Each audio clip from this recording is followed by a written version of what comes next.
Plenty of stuff today to go through. We got what's on tap to games we're checking out with the highest point totals. Denny will be joining us as he always does on Friday, letting us know what the mainstream media is keeping from us. And Jay and I and Denny will have our best bets for the weekend. But before we get there with any of that, let's jump into the Roto World player news. For all your player news, you can go to NBCSports.com. Thursday Night Football reaction with the 49ers taking down the Seahawks. But the biggest news out of this game, Matthew, especially from a fantasy perspective, is that Jordan Mason injures his shoulder in the second quarter.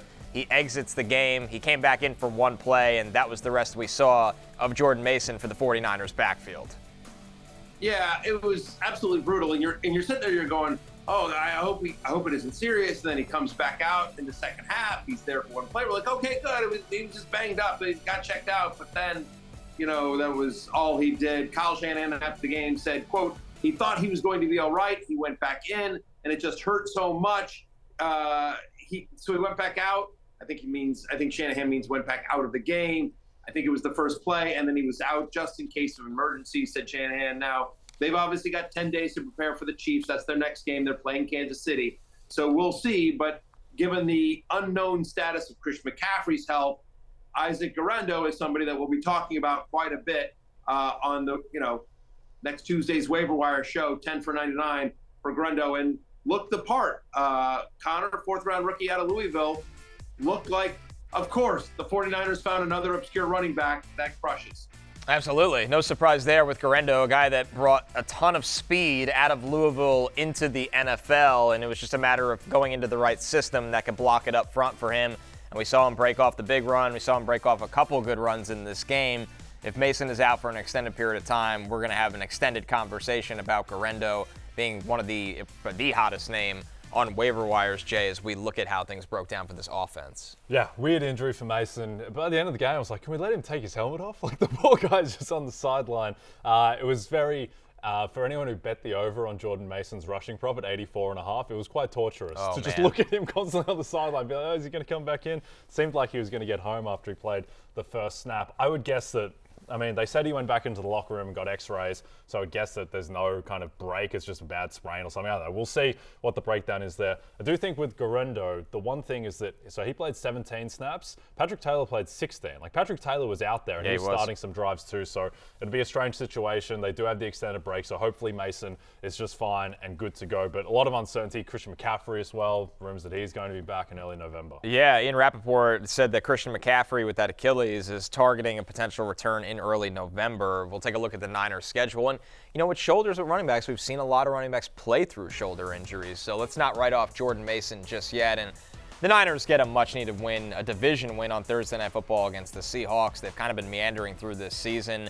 They were 2-3 coming into this game. They had to have this one because they got the Chiefs next week. And a big part of it, Jay, was Brock Purdy being wildly efficient in this one, 255 yards and 3 touchdowns. Had the big play to Deebo Samuel, had 2 great touchdown throws to George Kittle when what was a very quiet night once again for Brandon Ayuk. It was for Brandon Ayuk disappointing that he couldn't build off his week last week. You know who the number 1 graded quarterback is by PFF, Connor, right now? It's Brock Purdy. Film room haters down bad at the moment. Purdy, I thought he was excellent last night after not being great against the Cardinals, but he was excellent. The second touchdown pass, particularly to Kittle, that was just phenomenal. He avoided the turnover-worthy plays that kind of defined some of his stretches last year. Even the throw to Deebo, which, at first glance you think, it's a risky throw for the 76-yard touchdown that maybe Julian Love could have made a play on, but I thought Herbstreit made a really good point on the broadcast where Purdy made Deebo come back to that ball. Like, Julian Love wasn't going to be able to make a play on that. And I think the key with Purdy is just that, he's using his legs a little bit. He goes 4 carries for 19 rushing yards, and just his ability to extend plays, that's the real difference between, I think, Purdy this year and Purdy last year. Now, look, he's not putting up Lamar Jackson type numbers, but it is just an extra kind of 2 to 3 points each week in fantasy. Matthew, what do you make of not just the overall lack of production that we expect from a guy like Brandon Ayuk, but even the targets? Only 4 targets for him last night when this passing offense at times was humming. Yeah, I think this is just the nature of the beast. I don't think Brandon Ayuk stopped learning how to play football. I don't think Brandon Ayuk is a bad football player, but George Kittle was humming. They get the big play out of Deebo Samuel. Look, 15% target share.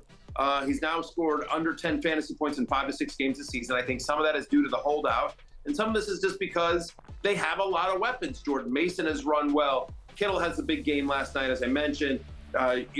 We had that one huge Juwan Jennings game. Juwan Jennings has earned more playing time as well. This is just, I think, sort of how it goes. We saw the big game from IU last week.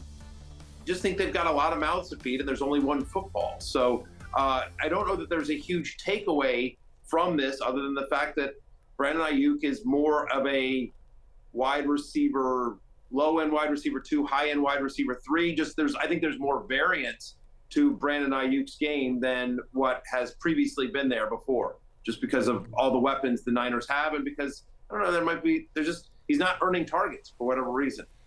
Hey, it's Matthew Berry from NBCSports.com and RotorWorld.com, and I want to thank you so much for watching whatever it is you just watched, or if nothing else, being too lazy to click out of the autoplay after this video started, after whatever it is you actually wanted to watch finished.